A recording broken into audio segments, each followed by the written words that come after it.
Right now you can hear me a little better. Welcome to day number 37. This is the very next day. As I said, as we're punching through all of these little finish items here, it's going fast, and so I'm just kind of getting you all up to speed as everything is taking shape. Let me come on out there.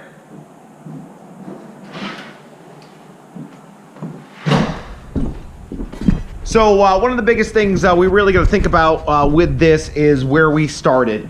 And so we have essentially built a box in the barn, 1880s barn, very drafty. Well, it's just got a lot going on inside the barn, and I think that we've seen so much on the inside that we really can't appreciate maybe what we've done here on the outside. And so you can see all the framing, you can see how we've lofted it, you can see the little vaulted ceiling up there in the window, all the light. You can see our aircraft cable here that's spanning all the way across, and that's drawing the two walls together. You can see our jack rafter being cranked up there, sort of resolving just a bunch of issues here that's happened over time.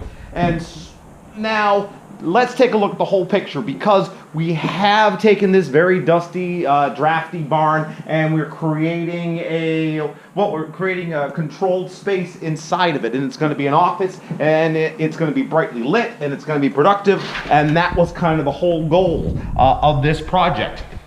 Now, when we did get to the level that we're at with this project now, it wasn't going to be a finished level. It was going to have a very industrial feel. It was going to be practical. It was going to be the most bang for the buck we could get, and I think that's really important. All the potential is here to finish it off, particularly with the drywall, particularly with lighting, but we really wanted to go for a spot where we could work. It was functioning. We didn't do anything fancy with the sink.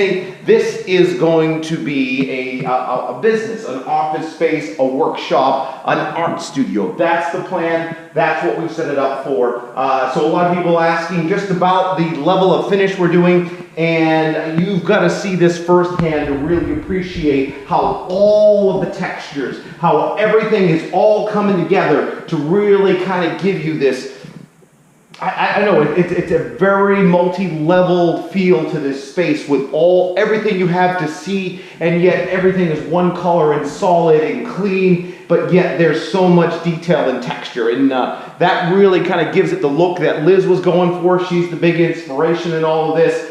This is her art space after all. So with that said, since people are asking a couple questions about it, let's move on to the next little bit. So what have we done here in one day? Well, we've taken and we've put in all our trim and molding around our windows. And so this is nothing fancy. This is that 9/16 shiplap that they have, very inexpensive per board. All of the tongue and grooves have been cut off on them, in which case it's shiplap, so it's just not really a tongue and groove, but it's got an overlap board. So those have all been cut off, and they've been planed down, and the whole reason we went through that little extra space is because an 8-foot board that's 5.5 inches thick, which is the perfect size for a trim molding, well, it's only $4.99. So as the most bang for your buck goes, that's a great value, and all you need is a table saw to really kind of just cut those little tongues off and get it so it's all set up. Now, they were all painted beforehand. They went in, and now it's just a matter of touch up, a little bit of caulking,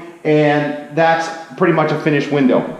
So the only complicated window we had was this window over here. If everybody does remember from how we started this whole wall here is floating, where the outside wall is not attached to the inside wall. And so that posed, it's posed some tricky engineering here. So this window frame is actually not attached to the inside wall. It's only attached to the outside wall. So as this moves in, well, this molding is actually going to pull away from the wall. And then when it gets to a point where it's pulled away too much, well, it'll be time to take it off, trim it down. But we've got some time doing that as we're cranking in that turnbuckle and lifting up that cracked jack rafter. Well, we're doing that about 3 turns every month. It's going to take about a year, and we've got 3 inches left to go. At some point, I'm going to kind of show you what our progress is, because that's an interesting little bit of engineering just to kind of bring that back and pull the sides of the barn in, and then inhibit the sloping that's happening on the roof. Enough about that. The other thing we've done is we started to put our mop boards in. And so the mop boards are pretty interesting, particularly with this floor. And as I'm panning left to right here, you can see that, well, it's not even. We've got a huge slope down in this corner over here. And so we had to go for a larger, in this case, it was an 8-inch board. Still a great value. It's still that 9/16. And it's all engineered wood, it's pre-stained, and we just cut it down to fit in, and then, you know, it just comes up and it slopes down there. So we still have to continue. We've gone around the door here. It just needs to get painted on the inside. We ended up staining the stoop and sealing that, which is that same weathered wood that we have on the stairs over there, so that kind of matches. And then we've just got to finish with the molding and kickboards. But as that's going on, the other thing that we got going on is we have our desk going in here. And so this is a floating desk. And it's just a plywood top. There's nothing too fancy about it. It's going in. They're all coming out right now. It's just being measured out. So all of our frames are going in here. And the reason we call it a floating desk is because none of the legs are going to the ground. They're actually supported with those 45s as you see over there. Now that one's interesting. It's got a little T-support going on there, and the reason that is because we're trying to get to the seams on the plywood, and we're also trying to span where we have this conduit cable. And everyone's saying, well, that's rather convenient how the conduit would right in there. Well, that was a little bit by design. We made sure that we could cut that and everything would all fit in there. So you can see underneath here has everything's in place. Well, all of those supports are going to get painted white. That's really going to help them blend into the wall. And then these tops are going to get stained, and they're going to get stained the darker Spanish oak that you see there, so that we're going to start getting color here into this blank canvas right now we're dealing with. Now this is an interesting piece. As I'm going through, I said, well, anybody can just put two pieces of plywood together. I wanted something a little bit more interesting, so I'm actually using a finger joint on here where each one will kind of be alternating, and the next piece will fit in and it'll look a bit like a zipper. And then we'll have another thing here as this desk wraps around to the right. So it's a lower desk. This is set for drawing. This is set for computers. It's actually, say, keyboard height, which is the most optimum when you are sitting and you're working at computers a lot. So that's going to be nice when it all wraps around. And then, as I said, the mop boards are going in, and then this is going to get topped off with plywood here, so that'll be a nice stoop. And the whole reason that's raised up is because that's a dog house to keep our headroom to code as you're going down the stairs. And then we're going to have a countertop here for the slop sink. We're going to worry about the plumbing at the same time that we plumb in all of the radiant heaters, so that's going to happen at a later date. And then once that is done, Liz is chomping at the bit to really get in here and start using the space. So she's going to move in. We're going to schedule and have all that plumbing done, but it's really getting to the point where here at 37 days, we are in a workable space. And I realize it's taken almost 2 months for this to happen, but if you're any weekend warriors out there, you know that you work on the weekends, you work when you can, and I've had other jobs going on, so at that point, it's a matter of doing this job in between those. And so that brings us to the end of it. We'll check back tomorrow where we get a little bit more set up. If you've got any questions, oh wait, one more question. Somebody had asked about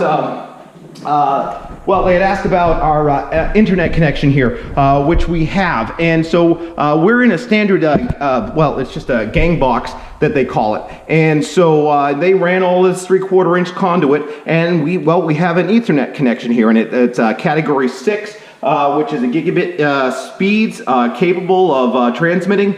And I guess they want to know how we ran it inside, and we got it mounted next to an electrical outlet.